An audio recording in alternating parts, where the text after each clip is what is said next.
दोस्तों, रूस और यूक्रेन के बीच शुरू हुई जंग ने दुनिया को फिर संकट में डाल दिया है और इस समय पूरी दुनिया में काफी उथल पुथल मची हुई है। पिछले 2 या 3 साल से कोरोना से जूझ रही दुनिया उभर ही रही थी कि रूस ने यूक्रेन के खिलाफ जंग शुरू कर दी और रूस और यूक्रेन के बीच कई महीनों से तनाव चल रहा था जो आखिरकार जंग तक आ गई। लेकिन दोस्तों, दुनिया में सिर्फ रूस और यूक्रेन ही अकेले नहीं हैं, बल्कि और भी कई ऐसे देश हैं जो युद्ध की कगार पर खड़े हैं। यहाँ तक कि भारत और पाकिस्तान के बीच लंबे समय से तनाव की स्थिति बनी हुई है। तो दोस्तों, आइए जानते हैं उन देशों के बारे में। रूस और यूक्रेन की जंग के बाद उन देशों के बीच भी युद्ध का खतरा हमेशा मंडराता रहता है।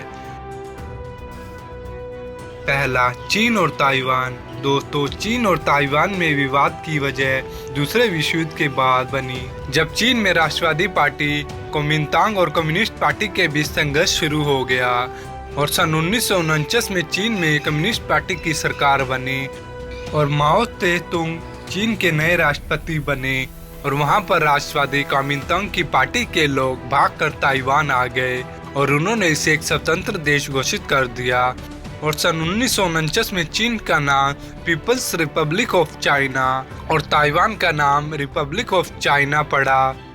लेकिन दोस्तों, सन 1949 से लेकर आज तक दोनों ही देश एक दूसरे को मान्यता नहीं देते और विश्व के 13 देशों ने ताइवान को एक स्वतंत्र देश के तौर पर मान्यता दी हुई है, जो चीन को हमेशा नामंजूर रहता है और चीन ताइवान को हमेशा अपना ही हिस्सा बताता है। अब जानते हैं दोनों देशों के बीच जंग का खतरा क्यों बना हुआ है।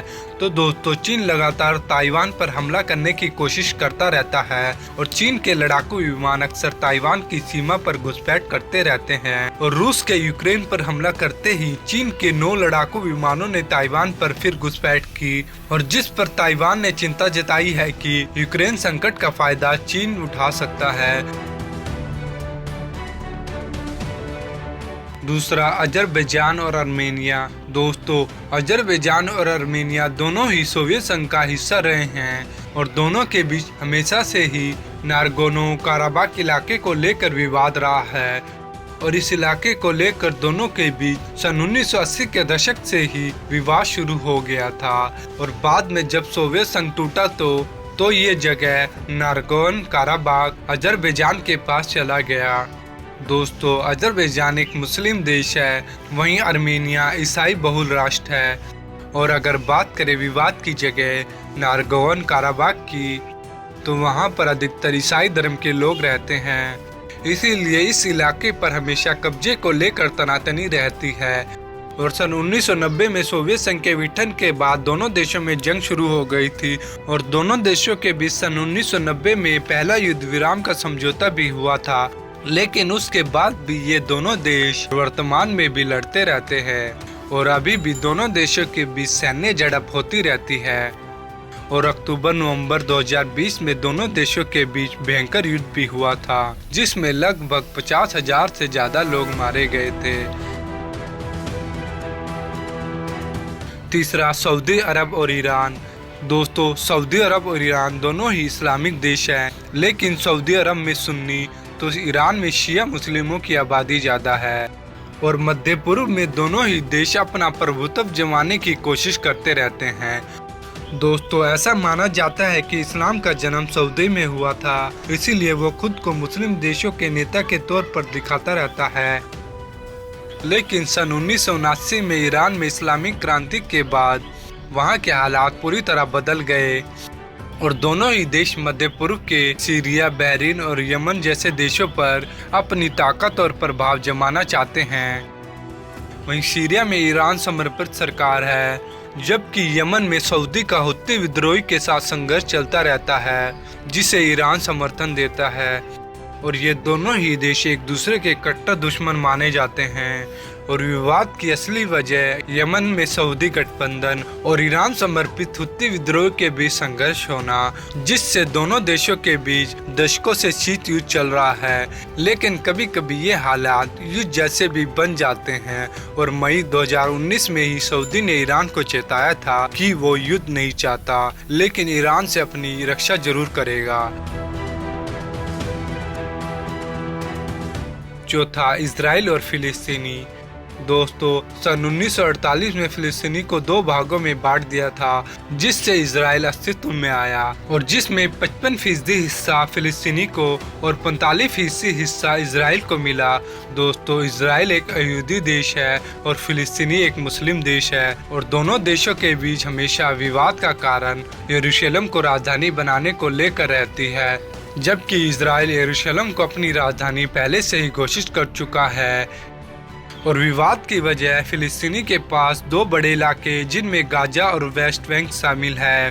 दोस्तों, वेस्ट बैंक तो हमेशा शांत रहता है, लेकिन गाजा वाला इलाका हमेशा शांत रहता है क्योंकि गाजा पर हमेशा हमास का कंट्रोल रहता है और इजराइल हमास को एक आतंकी संगठन बताता है।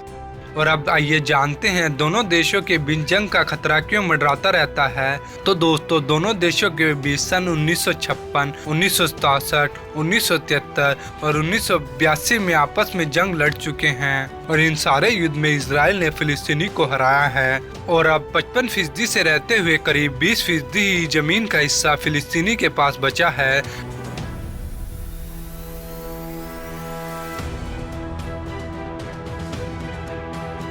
पांचवा, उत्तर कोरिया और दक्षिण कोरिया। दोस्तों, दूसरे विश्व युद्ध के बाद उत्तर कोरिया और दक्षिण कोरिया अस्तित्व में आए क्योंकि इससे पहले यहाँ जापान का शासन हुआ करता था और अगस्त 1948 में दक्षिण कोरिया और सितंबर 1948 में उत्तर कोरिया में चुनाव हुए, लेकिन 1950 में उत्तर कोरिया ने दक्षिण कोरिया पर हमला कर दिया और उस समय अमेरिका समेत 15 देशों ने दक्षिण कोरिया का साथ दिया और रूस और चीन ने उत्तर कोरिया का। और जब बाद में सन 1953 में युद्ध खत्म हुआ तो दोनों ही देश अलग अलग स्वतंत्र देश बन गए। लेकिन दोस्तों, बंटवारे के बाद भी दोनों देशों के बीच आज तक तनाव बना हुआ है।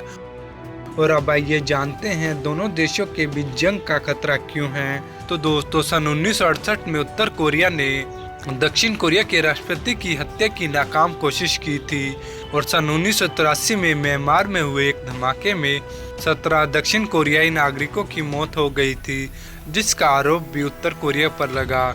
और उत्तर कोरिया हमेशा परमाणु परीक्षण भी करता रहता है और इसीलिए दोनों के बीच तनाव दुनिया को परमाणु युद्ध की ओर ले जा सकता है।